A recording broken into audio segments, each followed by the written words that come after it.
ঈসা আলাইহিস সালাম বলে, আরে মানুষ তো আগে বাঁচার চিন্তা করে পরে মরার চিন্তা, তুমি আগে মরার চিন্তা কেন করো?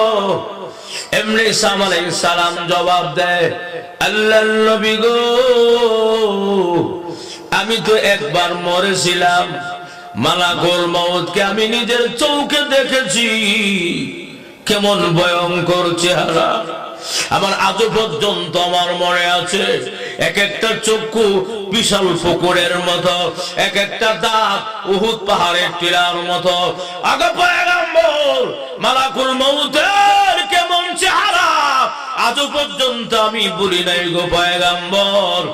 আর মৃত্যুর কষ্ট এত কঠিন, এই মৃত্যুর কষ্ট যদি আবারও পাইতে হয়, আবার যদি মালাকুল মউতের সঙ্গে আমার সাক্ষাৎ করতেই হয়, আমি আর দুনিয়া থাকতে চাই না, আমাকে আমার আগের জায়গা ফিরাইয়া দিয়া দেন।